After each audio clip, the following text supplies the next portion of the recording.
Yeah, so the first thing I want to mention is this common misconception about Bukhari, like it's being the only book of hadith that Muslims believe in, or that narrations of Bukhari are the only narrations we have. We just rely on what Bukhari himself said, right?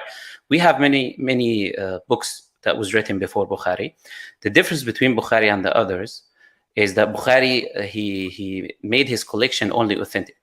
As Iraqi, he says, Al-Fayt al-Iraqi is a very basic book for anyone who wants to learn hadith, obviously. He says, وَأَوَّلُ مَنْ أَلَّفَ فِي الصَّحِيحِ مُحَمَّدٌ وَخُصَّ بِالتَّرْجِيحِ. The first person to author a book about the authentic hadith was Muhammad. He's referring, obviously, Bukhari. He was the first person to make a book restricted to Sahih hadith, right? So now, before Bukhari, I have a small list here, a very small list, to give you some of the hadith that was there, written by companions or tabi'in or people before Bukhari in general. Bukhari was born 194, he died 256. Yeah, we have a tabi'i, Hammam, which is obviously he took the hadith from Abu Hurairah. He was the student of Abu Hurairah. So this is another tabi'i. He died 131. Right? We have, and we, by the way, we have these. We have this manuscripts. If you go, you will find these manuscripts. It's not like we're saying they did this and we don't have it. And we have the physical evidence. You can go and check it yourself, right? We have another tabi'i, which is a person who came after a companion, Abu Zubair. He had a sahifa, right? Imam al-Asfahani, he gathered the sahifa. Okay, we have Al-Muthanna ibn Abdullah, he died 150. We have Shu'bah ibn al-Hajjaj, right? We have Ibrahim ibn Taham. We have Abu Sa'id al-Kharazani. We have Muwatta Malik. Malik, he had his Muwatta. We have the full Muwatta of Imam Malik, which has around 3,000 hadith, including the narrations of the Sahaba and the Athar. It's like 3,000, right? And we have also his Mudawwana, which is written by his student, right? Qasim ibn Abdul Rahman. We have his Mudawwana, which is a Q&A, and it also contains a hadith. We have a hadith from Imam Shafi'i in his books, Al-Risala, Al-Umm, and other hadith, right? We have Jama' Ma'mar ibn Rushd, right? Who died 153. Right? It's in Sana'a, it's in Yemen. If you go, you can read it yourself. We have Abdullah ibn Mubarak. He wrote Kitab al-Zuhd, he wrote Kitab al-Jihad, he wrote al-Musnad, he wrote many other books, right?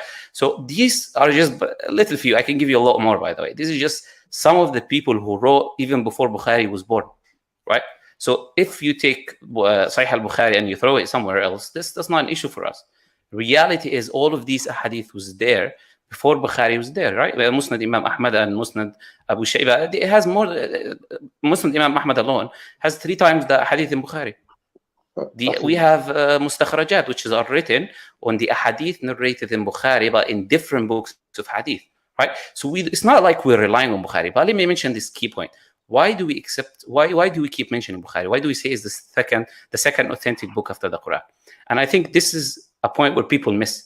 The reason we say that is because the nation, the Ummah of Prophet Muhammad ﷺ have accepted the book to be authentic.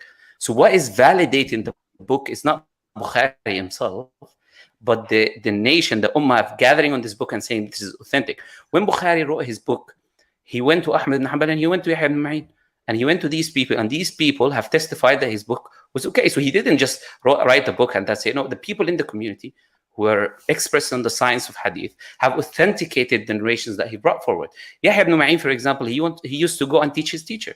He used to go to Abdullah ibn al-Madini and he listens to Abdullah ibn al-Madini. And one time he said, let me teach him, let me test his memory. He's okay, he's everything, but we don't know his memory, he's old now.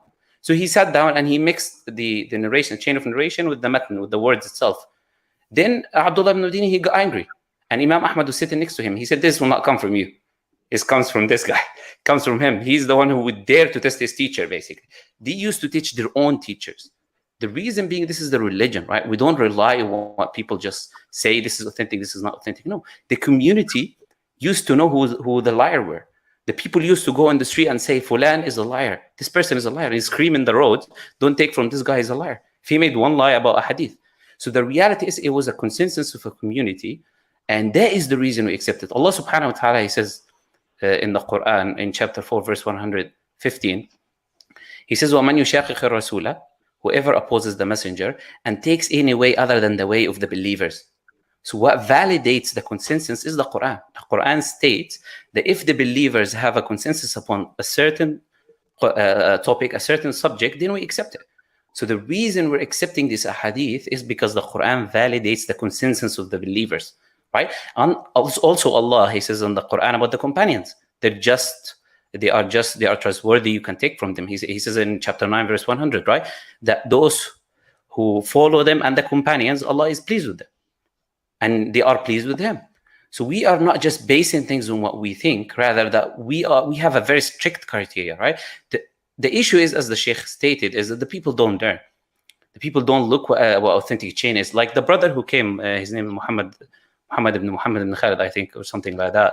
His question was out of ignorance of the understanding of hadith. He thinks that people, for example, today who authenticate a hadith or say the hadith is weak, this is started today, for example, and this is just the opinion of Sheikh Al-Albani. No, this was at every age from the time of Prophet Muhammad. These people existed from the beginning, and these people used to authenticate the narration from the beginning. Even the companions, even though they accept that the other companion is a trustworthy, just companion, they used to ask for evidence. Like Abu Bakr as-Siddiq, some other companion have told him a certain thing. He says, "Who heard it from? Who other than you heard it from the Prophet?" And that doesn't mean that he's questioning his integrity. No, because this is religion. He's making sure 100% that this information is true. So the process of authentication existed from the beginning. Then when we reach the time of Bukhari, the major scholars of hadith accepted Bukhari to be the most authentic hadith book. Why? Based on the criteria he used. It was the most strict criteria of anyone to use in hadith terminology and hadith methodology, right? Now you say if someone is criticizing some of a hadith of Bukhari, you have people who are under Bukhari, bring someone who's first from the level of Bukhari to criticize Bukhari. We have Imam al-Daraqutni, of course, he's a major scholar, right? But his majority of his criticisms was that, oh, Bukhari, look, you have this criteria, but you didn't follow this criteria in this hadith. He's not talking about the hadith itself. He's talking about Bukhari's criteria of hadith.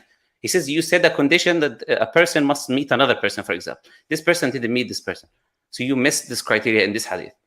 So criticisms are not what people think, that they criticize the hadith itself for necessity. No, sometimes they criticize the criteria that the person, he said, I'm going to follow this criteria in my book, right? So the reason we accept Bukhari, I hope I made this point clear. The reason we accept Bukhari is because it was the consensus of the Ummah. All the hadith of Bukhari exist before Bukhari. You can go, you can read it yourself, you can see it. It's not like we need Sahih al-Bukhari, right? But we accept it because of the acceptance of the Ummah of it.